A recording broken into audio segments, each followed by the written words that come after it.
Hello friend, this is N chemistry and you are watching N chemistry classes. इस video में आप सीखेंगे how to translate into English. Translation को कैसे improve करें, ट्रांसलेशन स्किल को कैसे इंप्रूव करें। आज हमारे वीडियो में एक एक चीज़, एक एक वर्ड, एक एक सेंटेंस आपके लिए बहुत ही ज़्यादा इंपॉर्टेंट है। इसके लिए ज़रूरी है कि आप इस वीडियो को अंत तक देखिए। अगर आपको बोलना हो जिसमें, जिसके लिए, जिनके लिए, जिस पर, जिसके बारे में, जिसके विरोध में, तो आप कैसे बोलेंगे, क्योंकि कुछ अलग है, कुछ डिफरेंट है। आज कई ऐसे सेंटेंस को हम लाए हैं जो आपके इन सभी कंसेप्ट को क्लियर कर देगा। अगर आपको बोलने में कोई प्रॉब्लम होता हो या फिर इस तरह के सेंटेंस को ट्रांसलेट करने में प्रॉब्लम होता हो तो आज तो ये बिल्कुल क्लियर हो जाएगा। लेकिन ज़रूरी तो है कि आप इस वीडियो को अंत तक देखें ताकि एक एक सेंटेंस आपको समझ में आए और आप आज एक स्टेप आगे बढ़ जाएं।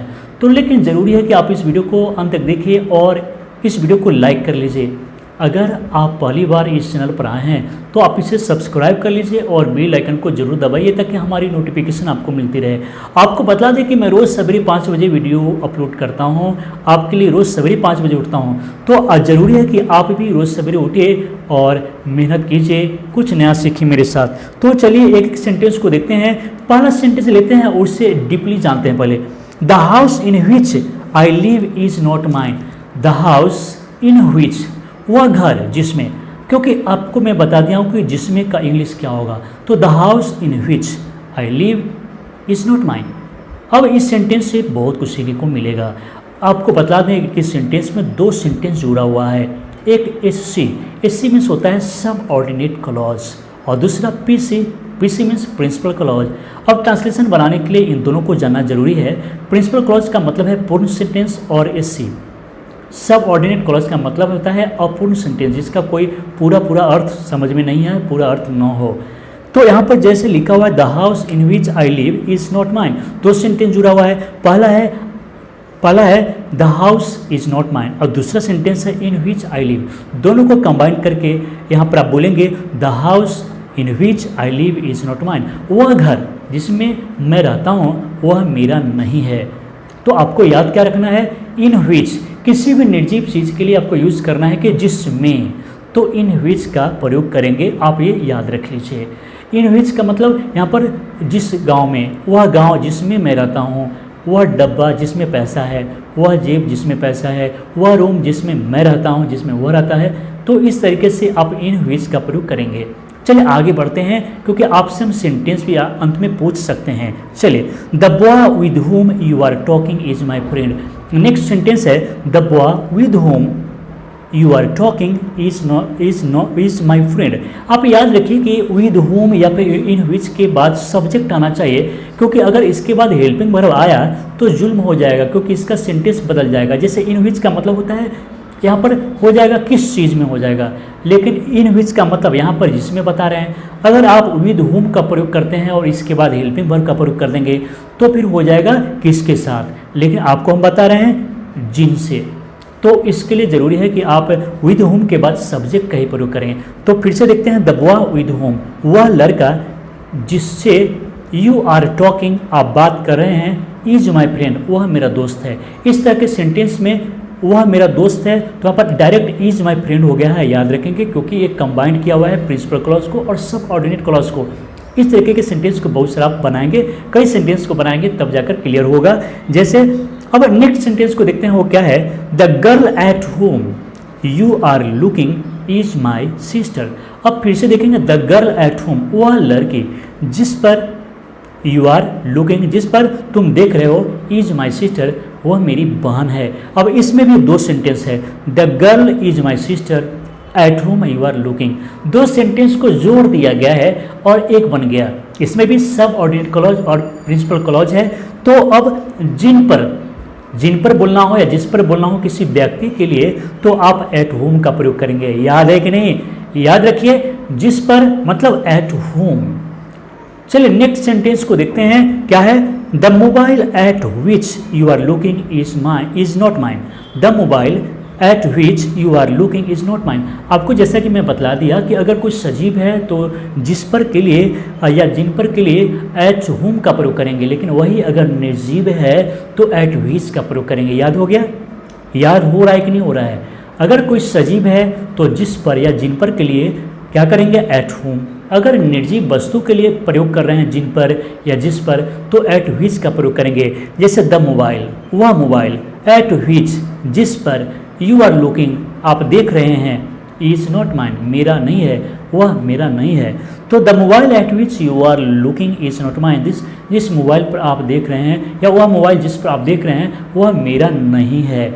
तो इस तरीके से आप सेंटेंस का यूज करेंगे और याद रहे कि आपसे लास्ट में पूछेंगे भी तो एक एक सेंटेंस को ध्यान में रखेंगे। लेकिन एट विच याद रखेंगे किसके लिए, जिस पर। चलिए नेक्स्ट सेंटेंस को देखते हैं। The wall against which you are sitting is about to fall. अब यहाँ पर भी ध्यान देंगे, द वॉल मतलब वह दीवार, अगेंस्ट विच मतलब जिससे सटकर, यू आर सिटिंग तुम बैठे हुए हो, इज अबाउट टू फॉल वह गिरने ही वाला है। अब ध्यान रखिए कि यहाँ पर जो लिखा हुआ है द वॉल अगेंस्ट विच का मतलब जिससे सटकर। अगेंस्ट का प्रयोग सटकर बताने के लिए भी होता है, जैसे लीनिंग अगेंस्ट द वॉल इस तरह से, या फिर सिटिंग अगेंस्ट द वॉल। तो आप यहाँ पर the wall against which you are sitting वह दीवार जिससे आप या फिर तुम सटकर बैठे हो वह गिरने ही वाला है, इज अबाउट टू फॉल। कई सेंटेंस का मिश्रण है, इसको तोड़ते हैं फिर से। The wall is about to fall against which you are sitting, तो सेंटेंस को जोड़कर बनाया गया है, तो आप इसे याद रखेंगे। चलिए अब नेक्स्ट सेंटेंस को देखते हैं क्या है। The pen with which you are writing is not yours, वह पेन जिससे तुम लिख रहे हो तुम्हारा नहीं है, वह पेन जिससे तुम लिख रहे हो तुम्हारा नहीं है। ध्यान से देखिए, विद विच का मतलब जिससे। अगर किसी वस्तु का सहारा लेकर आप कोई काम कर रहे हैं, इंस्ट्रूमेंट अगर है वो इंस्ट्रूमेंट का काम कर रहा है, तो उसमें विद विच का प्रयोग करेंगे। क्या करेंगे, विद विच। क्या यूज करेंगे, विद विच। विद विच अब किसी के साथ, पेन के साथ में, वेपन के साथ में, या फिर कोई भी इंस्ट्रूमेंट है तो उसका यूज आप कर रहे हैं। तो अगर आपको बोलना है जिससे, तो वह कलम जिससे आप लिख रहे हैं, वह कलम जिससे तुम लिख रहे हो, इज नॉट योर्स, वह तुम्हारा नहीं है ना। क्लियर। चलिए अब नेक्स्ट सेंटेंस को देखते हैं। The person with whom you are going, जिसके साथ तुम जा रहे हो, is accused in a case, वह व्यक्ति जिसके साथ तुम जा रहे हो वह अक्यूज्ड है, वह आरोपी है। तो यहाँ पर सीखना क्या है कि किसी व्यक्ति के साथ जाने वाली बात है, यानी जिसके साथ या जिनके साथ, तो आप यूज क्या करेंगे, विद होम। याद रखिए, लेकिन विद होम के बाद अगर कोई हेल्पिंग वर्ब आया तो किसके साथ हो जाएगा, इसलिए अगर इसके बाद सब्जेक्ट का प्रयोग करना होगा जिसके साथ के लिए विद होम के साथ, विद होम के बाद सब्जेक्ट का प्रयोग करना पड़ेगा। चलिए याद हो गया आपको। चलिए नेक्स्ट सेंटेंस को देखते हैं क्या है। The son for whom you earn money is a playboy. The son for whom आप वह बेटा जिनके लिए आप कमाते हैं, पैसा कमाते हैं, इज अ प्ले बॉय वह एक प्ले बॉय है, आवारा लड़का है, आवारा गर्दी करने वाला लड़का है। तो the son for whom you earn money, यानी कि आपके कई बेटे हैं, उनमें से जो एक लड़का यानी वह लड़का जिसके लिए पैसे कमाते हैं, तो खास किसी एक व्यक्ति, खास व्यक्ति के लिए कहा गया है, तो इज अ प्ले बॉय वह प्ले बॉय है। तो विद यहाँ पर फॉर होम जिसके लिए, अगर आपको प्रयोग करना है जिसके लिए तुम कमाते हो, जिसके लिए तुम पढ़ते हो, जिसके लिए इतना मेहनत करते हो, तो उसके लिए आप यूज़ करेंगे फॉर होम। लेकिन फिर याद रहे कि फॉर होम के बाद सब्जेक्ट आना चाहिए, कोई हेल्पिंग वर्ब नहीं तो फिर इसका मीनिंग हो जाएगा किसके लिए। लेकिन फॉर होम के बाद अगर सब्जेक्ट आया तो इसका मीनिंग होगा जिसके लिए। बारीकी से समझिए। चलिए अब नेक्स्ट सेंटेंस को देखते हैं, वो क्या है। The girl about whom you are telling me is in a government job. The girl वह लड़की, अबाउट हुम जिसके बारे में, यू आर टेलिंग मी मुझे बता रहे हैं, is in a government job वह एक सरकारी नौकरी में है। तो जिसके बारे में, अगर जिसके बारे में आपको यूज़ करना है तो अबाउट होम का यूज़ कीजिए, उसके बाद सब्जेक्ट आना चाहिए।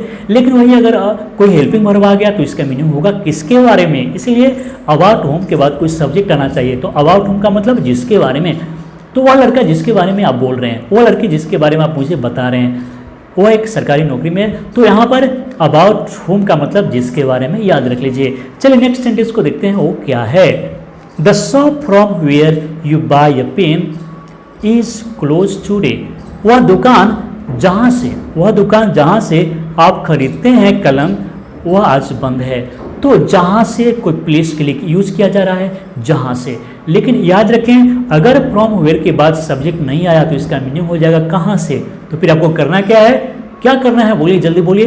तो करना यह है कि फ्रॉम वेयर के बाद कुछ सब्जेक्ट का यूज करेंगे। तो वह दुकान, तो the shop from where you buy a pen is close today, आज बंद है। वह दुकान जहाँ से आप कलम खरीदते हैं वह आज बंद है।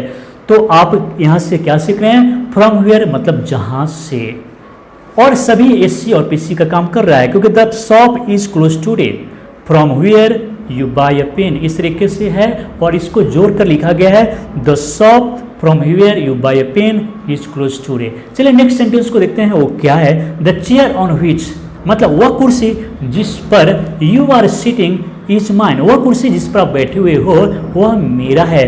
तो ऑन व्हिच का मतलब क्या हुआ, क्या हुआ बोलिए, जिस पर, लेकिन ऑन व्हिच के बाद अगर हेल्पिंग वर्ब आया तो हो जाएगा किस पर। तो इसलिए आप इस चीज को याद रखिए, जिस पर के लिए ऑन व्हिच। चलिए नेक्स्ट सेंटेंस को देखते हैं, the person home you love most will cheat you, मतलब ये भी एससी और पीसी का काम कर रहा है, the person will cheat you whom you love most। अब यहाँ पर क्या है कि जिन्हें के लिए बोलना हो कि the person whom you love most, वह व्यक्ति जिन्हें आप बहुत प्यार करते हैं वो आपको धोखा दे देगा। तो अब आप इसको इसमें सीखना क्या है, whom मतलब किन्हें भी होता है, लेकिन whom के बाद अगर सब्जेक्ट आया तो क्या होगा, जिन्हें, लेकिन whom के बाद अगर हेल्पिंग वर्ब आया तो हो जाएगा किन्हें। तो दोस्तों इसी तरीके से आज आप बहुत ही इंपॉर्टेंट चीज़ सीखे हैं ट्रांसलेशन बनाने के लिए, यह बहुत ही ज़्यादा यूज़फुल है। अगर आपको यह पसंद आया तो ज़रूर आप इसको शेयर कीजिएगा। लेकिन चलिए आपसे आज एक क्वेश्चन करते हैं और देखते हैं आप कितना सही जवाब देते हैं। अगर आपको बोलना है कि जिस लड़का से, वह लड़का जिससे आप बात कर रहे हैं वह मेरा दोस्त है, सेंटेंस है वह लड़का जिससे आप बात कर रहे हैं वह मेरा दोस्त है। तो जिससे यहाँ पर क्या होगा, तो पूरे सेंटेंस बनाकर आप हमें वो बताइए। तो दोस्तों देखते हैं आप कितना सही जवाब देते हैं। तो दोस्तों इस वीडियो को देखने के लिए आपको बहुत बहुत धन्यवाद।